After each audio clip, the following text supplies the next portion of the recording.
Olá, meu nome é Cássio e vamos falar sobre faculdade de História. Inclusive, esse é o meu casaquinho da faculdade de História. Vou te falar que eu não gostei muito dele não, porque ele é cinza. Eu achei que, podia ser preto e laranja, ia ficar mais bonito. Eu entrei na USP em 2014, fiz o bacharelado em 2014, 15, 16, 17, fiz em 4 anos. E em 2018 fiz a licenciatura, que lá na USP é só 1 ano de licenciatura. Mas antes de ir pro que interessa de verdade, deixa o like aí, se inscreve no canal. Ainda mais se você tá aqui porque quer prestar História. Gente, canal de História no YouTube é um negócio complicado, né? Eu vou abordar 3 aspectos nesse vídeo aqui. Primeiro eu vou falar sobre o aspecto social de como é fazer História na USP, né? Se você veio ver esse vídeo aqui porque está interessado em fazer História na USP e tal, provavelmente você pensa nisso, né? Se você está saindo do ensino médio e tal, você pensa, e as festinhas, essas coisas, vamos falar disso, calma. Depois eu vou falar sobre o aspecto acadêmico de como é fazer História, sobre como são os professores, como é fazer faculdade na USP, quais são as matérias, se é difícil, essas coisas. Se você está nesse vídeo porque você está pensando em fazer História, depois da faculdade você vai começar a trabalhar, né? Então o último bloco é sobre as perspectivas. O que é que um historiador formado em História assim pode fazer no mundão afora?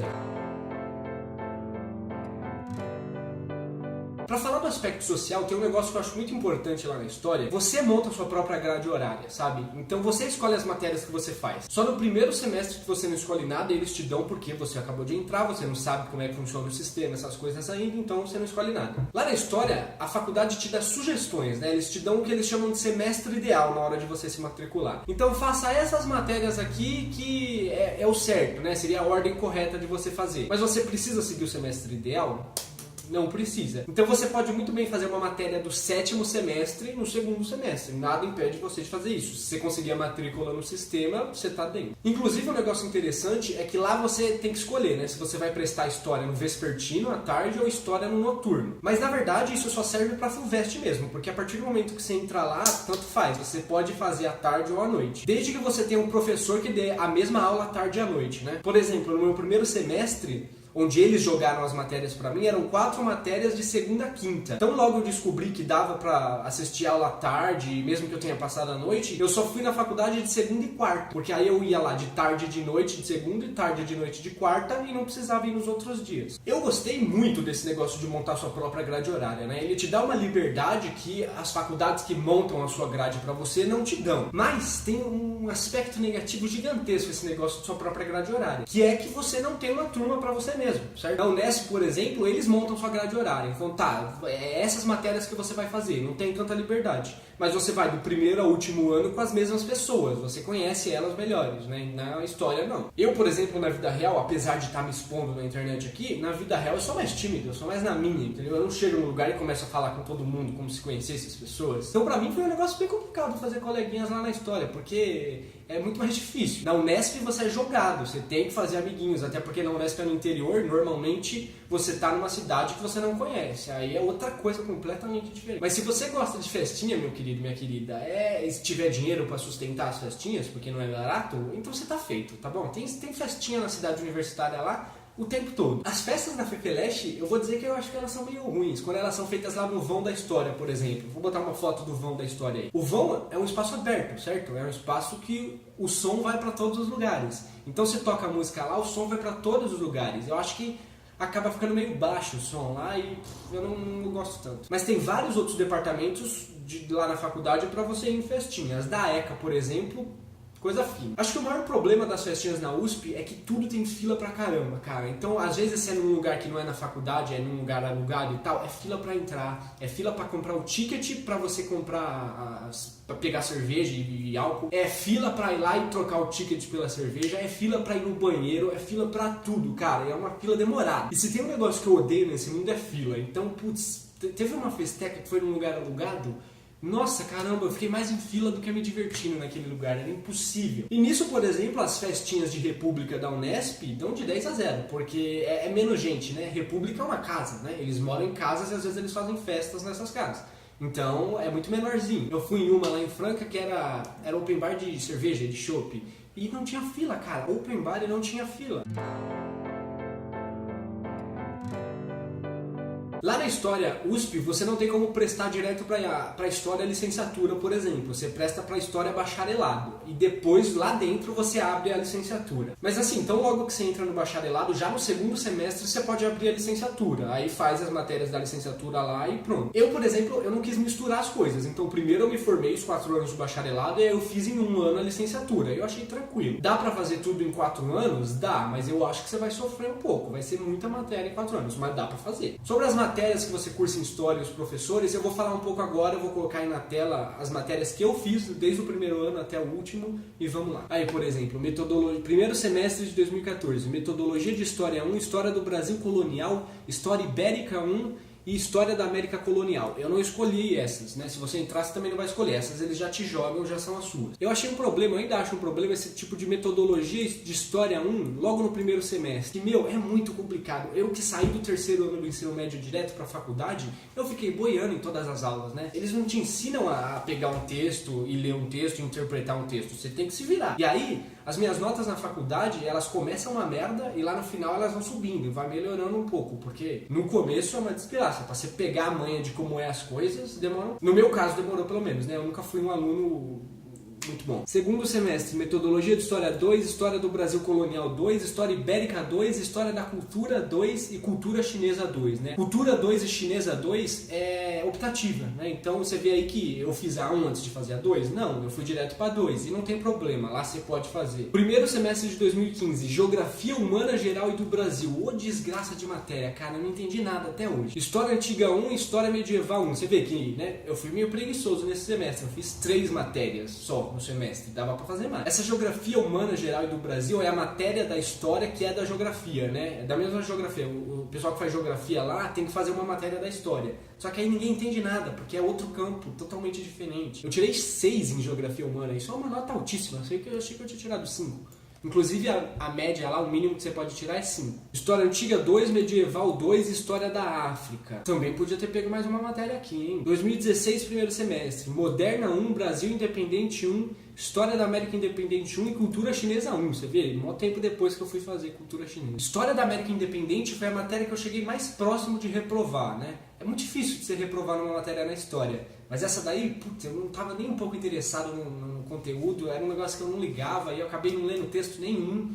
E aí eu fui para recuperação, só eu apareci do vídeo que só eu tinha ficado de recuperação. Escrevi meu texto lá, li alguns textos para não chegar lá sem saber nada, mas acho que a professora nem leu. Ela pega aí, ó, ele foi lá fazer a recuperação, foi, dá 5 e passa aí. Eu não sei, porque, cara, essa matéria foi uma desgraça pra mim. A professora é ótima, eu que fui horrível. História Moderna 2, Contemporânea 2, Brasil Independente 2, Teoria da História 2 e América Independente 2. Você vê que Teoria da História 2 eu adiantei. Essa é do último semestre de História, do 8º, eu adiantei. Contemporânea 2 também eu adiantei. 2017, Cultura 3, História Política, essas duas são todas optativas. Contemporânea 1, Teoria da História 1 e História das Ideias. História das Ideias, o professor era demais. Teoria da História 1 era um professor que dividiu o curso dele em 2, né? Ele ia falar de Marx e de Hegel. Marx até que foi tranquilo, mas Hegel, meu querido, minha querida, Hegel é um negócio impossível de você entender. Quando o professor explica, eu entendia ele explicando, mas eu pegar o texto do Hegel e entender o que ele está falando ali, mano, era um parto, meu querido. Tirei 5 nessa matéria. 2017 é segundo semestre, História Indígena Colonial, História Social do Tempo. Essa aqui foi um negócio, eu fiz um trabalho sobre Star Wars.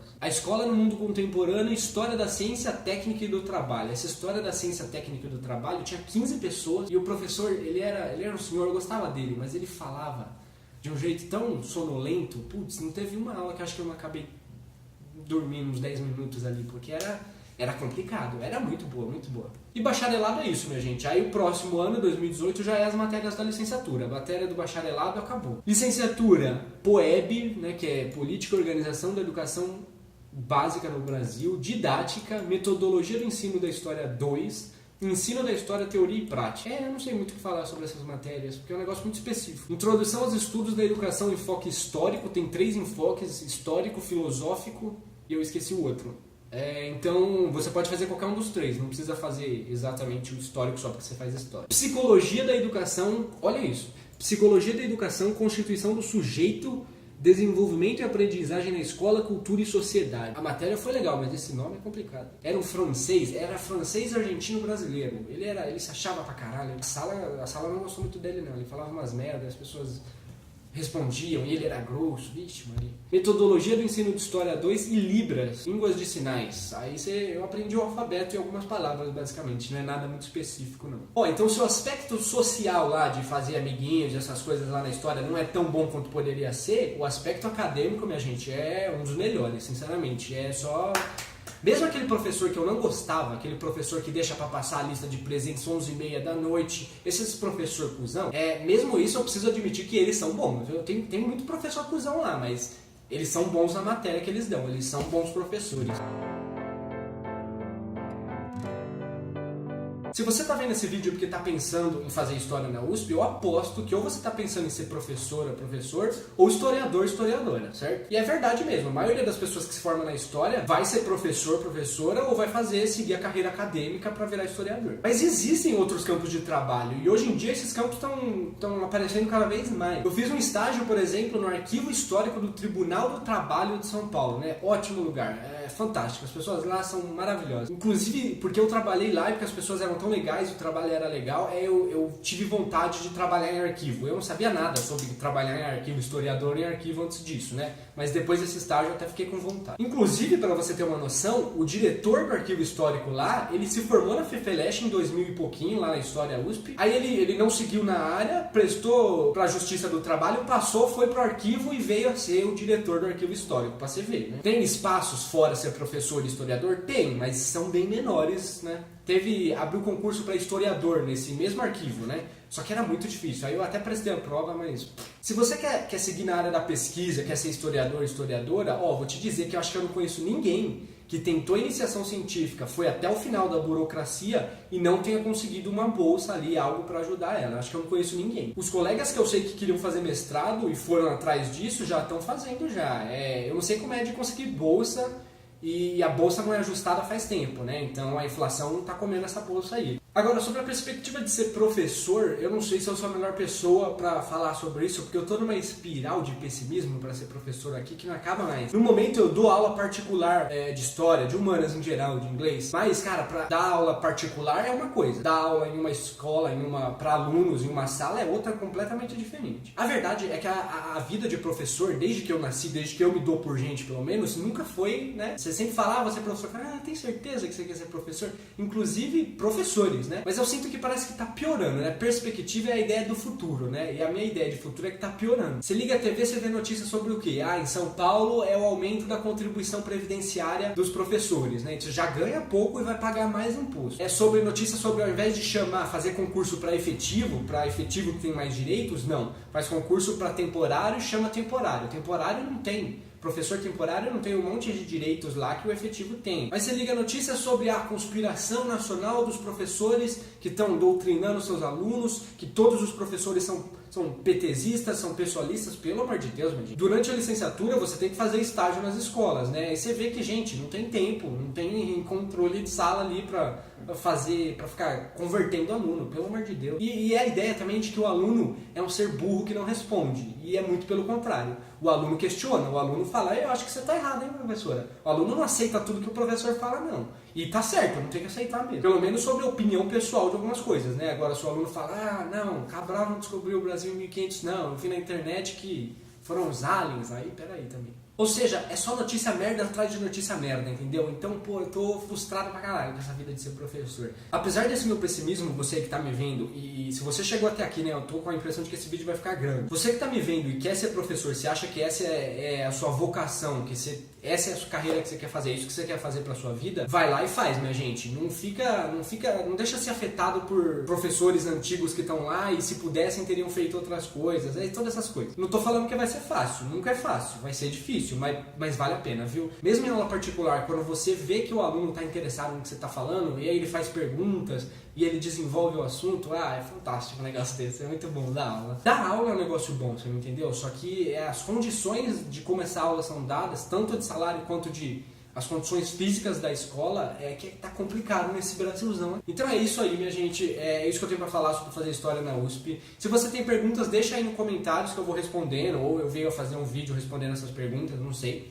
Se você vestibulando, tá indo atrás de correr atrás de faculdade, de estudar para passar em faculdade e tal, muita boa sorte. Eu sei que é foda esse período aí, é horrível, mas quando passa é muito bom também. Quando você vê seu nome na lista lá, fantástico. E se puder, minha gente, deixa o joinha aí, se inscreve no canal, né? Ajuda aqui, você aqui, desse vídeo principalmente, que né, tá pensando em fazer história, canal no YouTube sobre história é complicado, né? Então se inscreve aí, deixa o like e ajuda nós.